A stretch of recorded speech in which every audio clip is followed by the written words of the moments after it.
A very good afternoon, everybody. So, we are back with yet another edition of our monthly series, the Netra. And like always, we'll talk about a number of things in this edition. A few being low volatility across different asset classes and how that might feed into an environment of complacency, giving way to lower risk premium. Further, we talk about the stretched valuations in the tech space and how it is majorly dominated by a select few names. Moving on, we'll also talk about India's growth normalizing after the elevated numbers we saw post COVID. Further, there will be some discussion around specific sectors. Sahil will take us around each of these topics in detail and a lot more in his presentation. Also, during the course of the presentation, please feel free to drop in your questions in the question answer tab below. We'll take them collectively towards the end of the presentation. Over to you, Sahil. Thank you, Pragati, and thank you everyone for joining in today. We'll directly jump to the presentation today. As you know, we write every 5th of the month and we wrote on 5th March. This presentation will cover, some amount of history in terms of post-pandemic returns, how markets have moved, and it will also try and address a number of, returns on how returns have been made in various cycles. And we'll then discuss a few opportunities as well. So the first slide is an important one. It talks about, the overall maturity of bull market. If you look at the data on your screen, it talks about 2, 3 very specific things. These 4, tables that we've shown here, all of them are from the current bull market. That means how the markets have moved from the low of March 2020, which is, you could say it was the COVID bottom. And since then, how has the market moved? What we did is we went back in time, went to March 2020, took the top 500 stocks as per the AMFI classification. And why did we do that? Because had we taken NSE 500, things would have changed. It's very similar to NSE 500, but it's the AMFI basket, which is large cap is the first 100, then 150 mid cap, and then the rest of 250 small cap. So we wanted to look at, according to that classification, how did those 500 stocks perform from March 2020 bottom to 26 Feb 2024. And then I'll give you the comparison between the current run and the super bull run that we saw in 2003 to 7, right? So if you pay attention to the number of multi-baggers, and if you look at the small cap universe, nearly 2/3 of stocks have been multi-baggers in this rally, which is a very high number. The only rival to this rally is 2003 to 7, where this number was more than 3/4. The total number of multi-baggers are 61%. That means out of 500 stocks, 293 stocks became multi-baggers, right? In the 2003 to 7 bull run, this number was upwards of 325. That was the ferociousness of the bull market in 2003 to 7 cycle. And also remember that was a 5-year cycle. Right now we are talking about roughly about 3-year cycle, right? So there is a difference between how these cycles have panned out. Second, companies outperforming Nifty. About 28% companies have outperformed Nifty 500, which is the broader universe. And in the small cap universe, 35% of the companies outperformed the small cap universe, NSE 500. So NSE 500 companies is still the benchmark. 35% of the companies outperformed, Nifty 500. And similarly for other, mid cap and small caps. If you look at even the numbers on wealth eroders, it shows you what are the number of companies which lost money, right? So only about 47 companies or 10% of the universe roughly, some companies got delisted also. They lost money. That means out of the whole universe, it would have been very, very hard for you to lose money. If you were buying anything, it made money, right? So it did not require a significant amount of so to say, research to avoid losers. You were in winners, whether those winners were large or not is a different issue, but there were very less number of losers. And why this number is important? It tells you that when things are very cheap, as they were in March 2020, when markets had declined significantly, broadly the markets do very well. So there is a hidden lesson here that if you buy stocks when valuations are cheap, ultra cheap, you will create handsome returns and also the possibility of you losing money will be very low. This is what this data shows. Companies outperforming Nifty 50, again, very similar data. Large number of companies are outperformed. And if you look at, we've written some important ideas here. So more than 2/3 of small cap has outperformed, a very large number. More than 1/3 of companies outperformed Nifty, again, a large number. Only 10% companies lost money, again, a significantly important indicator. And fourth is very important, top 20 performers. They had a CAGR of 76%, which means that they tripled every other year. That means if you leave one year and go to the other, they were tripling. That was the kind of returns that we saw. And these are the Nifty and NSE 500 CAGRs here. If you compare it to 2003 to 7 market, 75% of the companies were multi-bagger. This time I've shown 61, so it was even more ferocious. Only 6 stocks lost money. This time we have 47, there were only 6 stocks. And top 20 performers had a CAGR of 160%. So roughly current bull market is roughly half of what it was in 2003 to 7 in terms of ferociousness, in terms of intensity, which means that there are a lot of debates whether we are in 2003 or 7 kind of a cycle. As of now, the data says no. And another very large difference is this cycle does not have deep drawdowns. In 2003 to 7 cycle, there were drawdowns of 10%, 14%, 31%, 20%. And there were 4 to 5 very large drawdowns in the market within this very broad bull market. In the current setup, we had hardly 15% drawdown and another about 10% or so. We did not see any significant drawdown.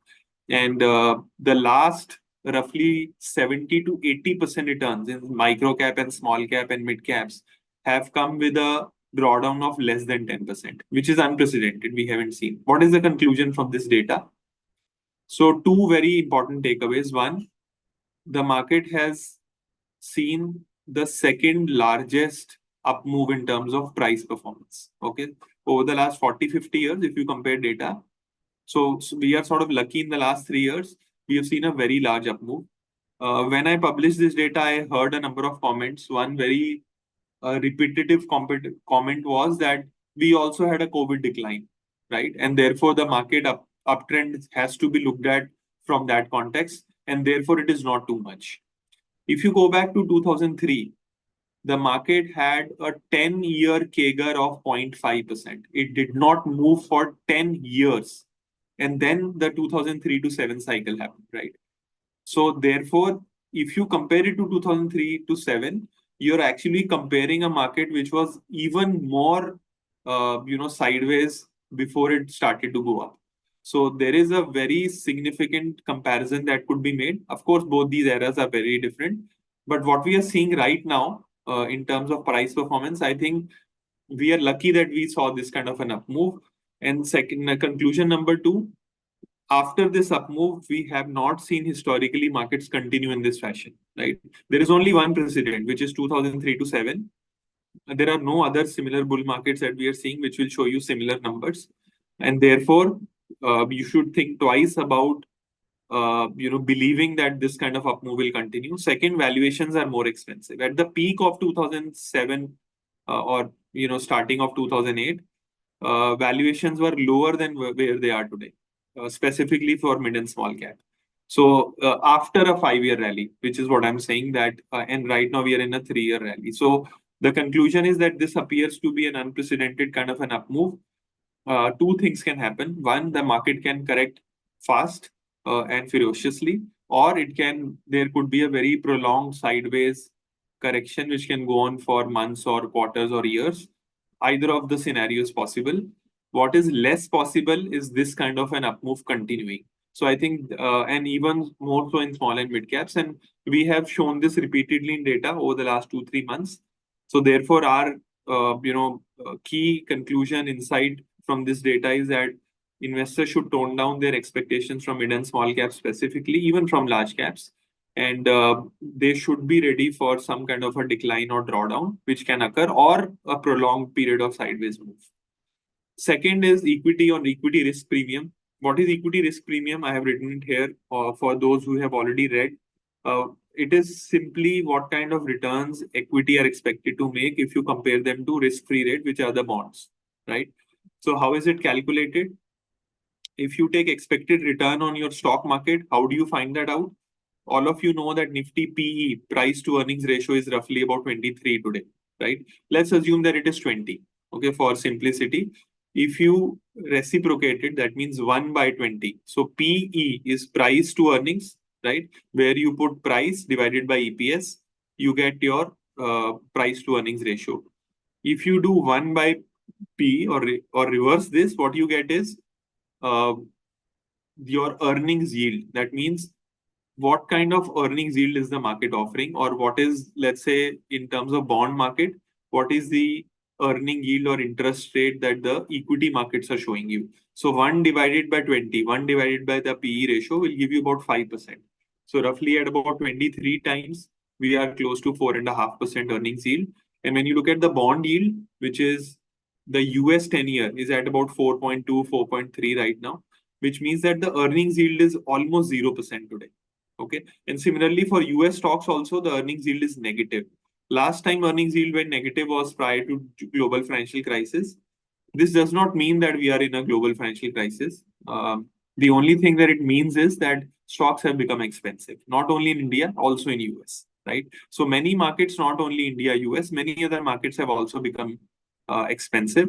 What does this mean? As I told you earlier, when you buy into expensive market, you should tone down your return expectation. You should also expect that markets are not ready for very large risks to pan out, right? If there is an untoward event, unseen, uncertain event, markets will correct very fast, right? This is one of the most important takeaways. An equity risk premium, even if you take, let's say, instead of US 10-year yield, if you take RBI repo rate or India 10-year yield, the difference will be even more larger, right? And therefore, it tells you that the decline in equity risk premium is significant, and therefore valuations are very high. Conclusion again is it tells you to be cautious. Third is we took three important markets: equity markets, currency market, and commodities market, oil, which is crude oil. If you can see, all three markets are seeing very low volatility. The data is as of 26th Feb.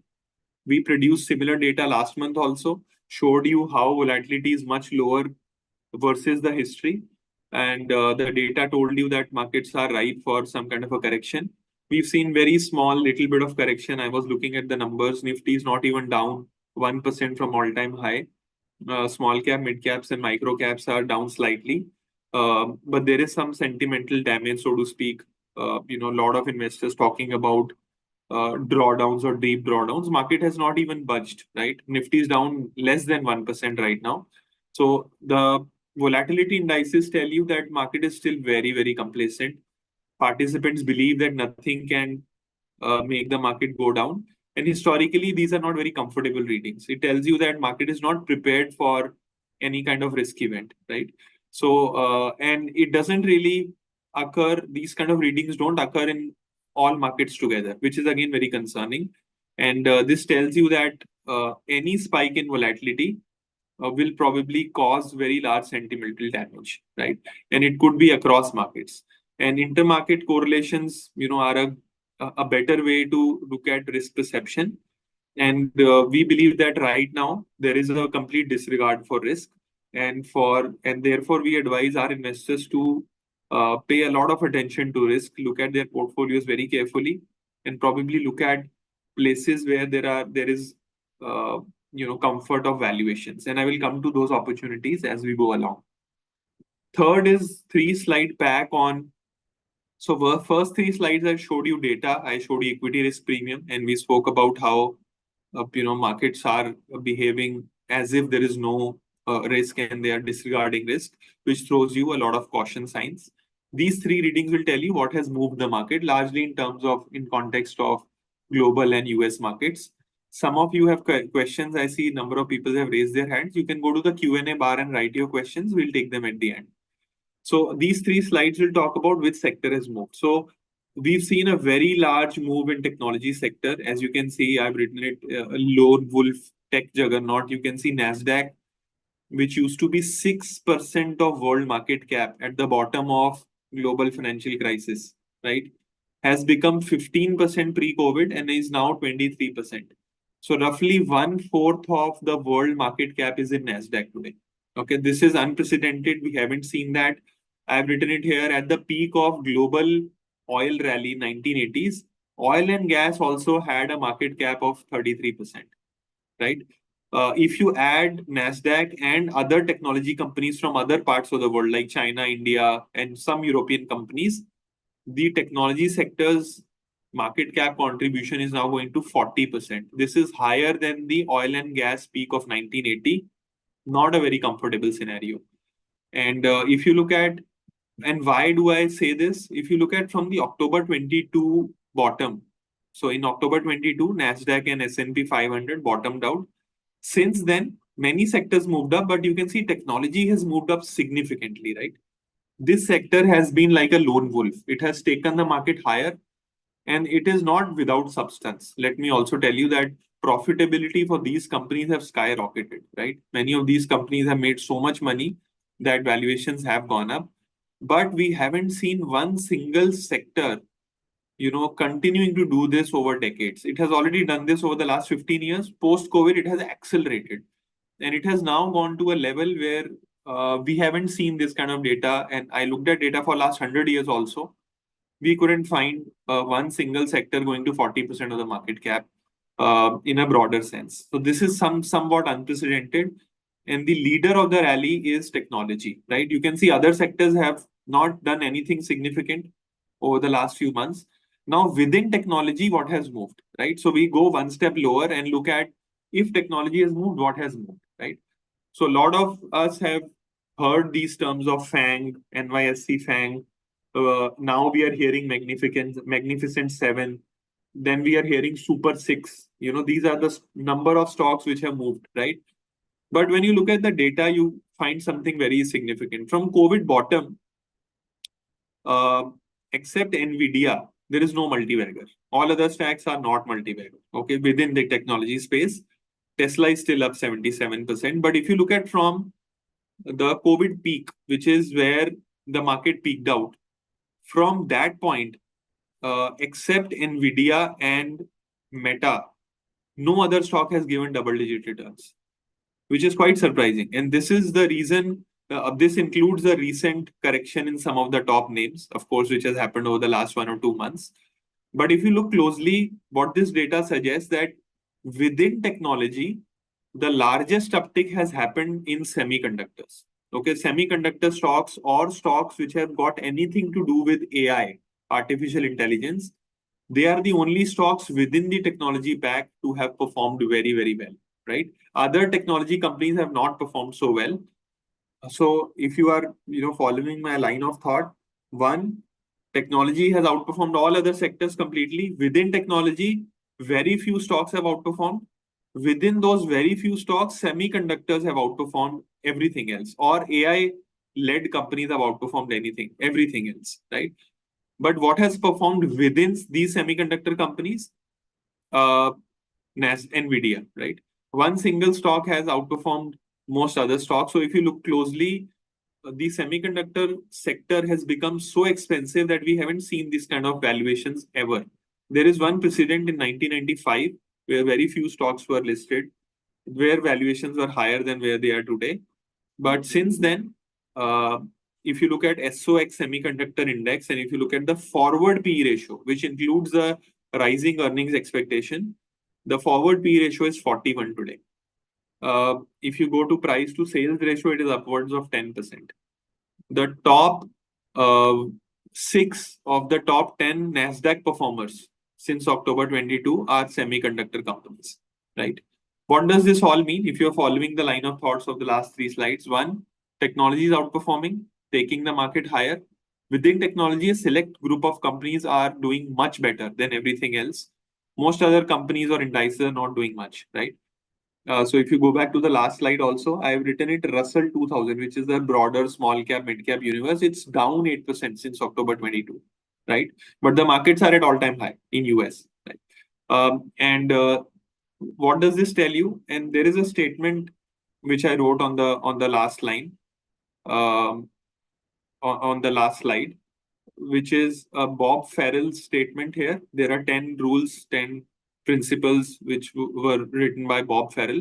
One of the principles says that markets are strongest when they are broad and weakest when they narrow to a few handful blue chip names. So in US, very few stocks are driving this rally, and this makes it slightly more vulnerable to a very deep correction. I don't know what would be the reasons of the correction. These are only the historical data points. I also don't know when the correction will occur. Maybe it has already started. Maybe it will start in 3 months or 6 months. I have no idea. It only tells you that the rally is thinning. The number of stocks which are outperforming are becoming lesser and lesser. Right? We jump back to India and we'll quickly run through important data points and some opportunities. So post-pandemic, we saw Indian data improve significantly. You can see during the COVID year, we saw a big slump in data. For example, petroleum sales, slumped completely, volume growth slumped, and then it picked up significantly. But if you notice carefully in FY24, the number is going to be 3.7%, which is below our pre-COVID levels. Okay. Similarly, e-toll collection, we got FASTag, in all our vehicles. Now FASTag has 98% penetration levels. That means all the gains which were expected because of the technology gain, a super game changer for India, they are already now baked in. These numbers are now going to rise at a much smaller pace. So all the numbers that we've seen for toll collection, they have gone up significantly, right? Those numbers will now grow at a slower pace. These, you can see the YOY change is already declining. And this is the data which is already available. In FY25, the data will be even more slower, right? When you look at GST collection, we see that numbers are rising at a very fast pace. But if you look at the data carefully in FY24, GST has gone up by only 6% YOY, right? And in FY25, the number could be even slower. And similarly, credit growth is the only number which is very strong now. But we believe that with nominal GDP coming down and RBI trying to tighten things on liquidity, this number could come down to maybe about between 12 to 14%, which remains a very strong number for the sector per se. But from an overall 16-17% growth point of view, it will slightly come down, right? So all these factors tells you that the breakneck speed of recovery that we saw post-COVID in economic data is going to slow down in FY25, and we have enough evidence in terms of data that it is already slowing. Does that mean that we are going to see a very slow economy? The answer is no. We are probably going to see an economy which is more pre-COVID like, where our numbers were slower, not as breakneck as we saw in the last 2 years. And therefore, the ability of the top line growth will also fall. Another indication which is similar in nature is coming from wage bill growth.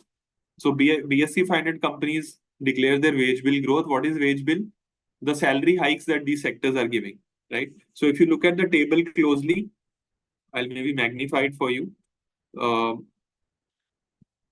Look at this table. These are the salary growths given by various sectors. So IT and BFSI constitute about 64% of all wages in the listed universe. If you look at BFSI, the growth was 22%. And as you know that with recent measures with, from regulators and with, NIM slightly coming off, credit growth slightly plateauing, these numbers will be very hard to replicate in the next few quarters, right? And IT has already slowed down to 3%, which is the lowest growth rate that we've ever seen from IT companies. And they are 64% in totality. Other sectors are not so large. For example, there are, one or two bigger sectors which contribute, to wage growth. For example, auto at 4%, metals and mining at 8%. Their metals growth is only 4%, right? Autos at 14, probably declining. There is some possibility of a pickup in maybe FMCG. Other than that, largely we are seeing wage bill growth is now at 11%. It was much higher earlier.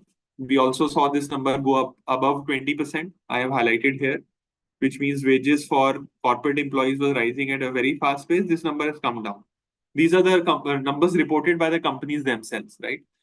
And because of this very high wage growth earlier, we saw premium consumption in India pick up significantly. You can see SUVs sold were rising at a very fast pace. They have now plateaued. Because wage growth has now corrected, there is a possibility that premium luxury listed universe consumption could see a softness, right? What could do well? possibly more non-discretionary, more FMCG companies could probably do well. That I will show you as we go along. One very important takeaway from this, you already know that our core inflation is at 20-30-year low right now. Wage bill growth is also slowing down. It tells you that economy is probably shifting gears from a very fast-paced growth to more normal and slower growth, right? Uh, this also means that companies will find it hard to make very high profits. And also the profit margins are now, there is no room for profit margins to go up. If you look at this blue line, these are the EBITDA margins of BSE 500 companies, X of BFSI and commodities, because their EBITDA margins are more volatile. For BFSI, it doesn't even matter. But if you look at the rest of the universe, and when you look at the margins, we are close to the levels of maybe 85th, 90th percentile, except the post-COVID boom, which is a YOY phenomena. You can ignore it. Margins are very, very high. We haven't seen these kind of margins, stick here. What can help these margins go up? There is an inverted oil chart here. When oil falls significantly, when this orange line is going up, that means oil prices are falling. At that point, our margins, recover significantly. But currently, oil prices are not falling. They are very sticky between 70 to 80. WPI has become very flat, wholesale price index. And therefore, for corporates to have very high margins from here, it's going to be very hard. But the markets are expecting that margins will expand, right? Uh, for example, specifically for mid and small cap universe, market expects 25% earnings growth and more margin expansion. If you go back in history 20, 30 years, you will find that there is no other episode where this has played out except 2006 and 7, which is a very unique cycle in itself. I will probably try and put numbers why it happened at that point in time and why it looks very unlikely today. And I've done that in the past where I showed that global growth has to be supportive for us to have a 5, 7, 10-year rally. Without global growth, without a supportive global environment, it's going to be very hard for Indian earnings trajectory to continue, right? So again, margin pressure, top line pressure is probably building up. Now we come to 2, 3 very important opportunities. We've spoken about what is where the risk lies. Now where the opportunity lies. If you look at these two lines, the blue line is the S&P Agri Commodity Index, and the orange line is the relative performance of Nifty FMCG universe, companies like HUL, Dabur, Marico, United Spirits, etc., ITC, versus the Nifty, right? So this orange line, when it goes up, that means these companies are outperforming. When the orange line falls, that means these companies are underperforming Nifty. You can see recently these companies have underperformed. And since COVID, they have been underperforming. There was an uptick during COVID, and since then they've been underperforming. Their underperformance is so bad that from 2012, their relative returns versus Nifty is now zero. They haven't given any significant relative returns. But if you notice carefully, recently, the commodity prices, agricultural commodity prices have come down. This usually helps these companies where their margins improve. Also, we are beginning to see some companies beginning to report some volume, stagnation or probably recovery, right? You can see this blue line and the orange line has moved in the opposite direction. When the blue line goes up, orange line goes down. That means FMCG underperforms. When the blue line falls, FMCG companies outperform, right? But recently you can see that both have fallen, which is a divergence. Possibly FMCG becomes a very good place to hide. It's a sector which probably will give you low risk exposure versus the broader market and a potential lesser drawdown compared to the others. Even if you look at the numbers, only one chart I will speak about, others you can probably take a look later. This is the HUL volume growth versus price growth. So when price growth happens, that means profits will grow at a fast clip, right? So whenever you see volume growth, price growth falls, that means HUL is reducing prices, volume growth picks up significantly, and therefore company makes a comeback. It starts to perform very well. So once again, prices, when they go up, volumes will fall. This is nothing but when things become expensive, people consume less. Down trading happens and people consume less. But recently, there is a divergence. Although prices have been cut, reduced, volumes have not picked up. But what we are hearing, and we are highlighting this in number of publications that we do, that because of a decline in prices, we expect volume growth to become normalized, to come back. And if you look at the numbers, fundamentally, volume growth is very low, PAT growth is low, cash flow is still very, very strong. So you're trying to probably buy a counter-cyclical sector where there is some green shoots. You have to be very, very bottoms up in looking at which stocks to buy. But this looks like a better place to hide in the market where we are right now. Second opportunity is private banks, and we've seen some outperformance come out in the last maybe 5-10 days. This is, PSU banks compared to Nifty, or even if you compare to IT, they are much more cheaper in comparison to where they are fundamentally. Their valuations are cheap. This is a price ratio at roughly 80-year low. And seasonality also tells you in the month of April and May, 70 to 80% probability that banks outperform Nifty, private banks, right? There is a NSE private bank Nifty available. And we believe that this is again a very good place to hide, probably can do better. You can see that there are a number of events which have happened in the financial sector where the regulator has made some changes. Many of these changes could possibly benefit some of these private banks over time, right? And therefore, also prices and valuations are very, very supportive. So these two sectors are clear winners. And we think that relatively they could do better. One, FMCG, the other is private banks and banks in general, right? And that was the last slide. This is the last behavioral slide which I wanted to highlight and talk about. It tells you how the journey of an investor moves from not knowing anything to knowing enough, right? We generally all go through this journey for a very long period of time. But over the last 3-4 years, we've seen a number of investors have joined stock markets, right? The returns are very, very high, right? And we see that when returns are very high, we get these thoughts that I can quit my job and business and multiply wealth, trade and invest, and we can make 20, 25, 30%. These are not normal times. We haven't seen these kind of return being made for a very long period of time. And usually we've seen that when decline occur, when corrections occur, when markets go into a bear market territory, there is a valley of despair where people, bail out of the market. They sell their holdings and they move out, which is not the best time to do it, right?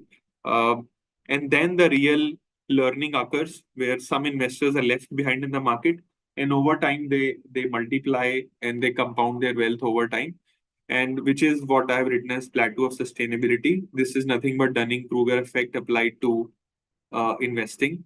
And we believe that all investors who made handsome returns over the last 3-4 years should rethink very carefully about long-term sustainability of returns.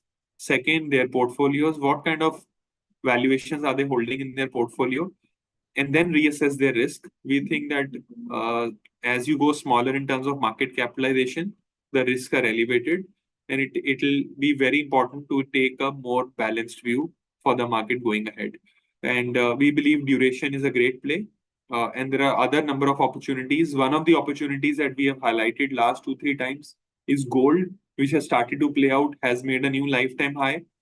Our guess is that if it continues to close above 2100 this week and next, a very large rally could unfold. So a mix of assets, rethinking about risk, reassessing your risk is the best way to go forward. Mutual fund investments are subject to market risks. Read all scheme-related documents carefully.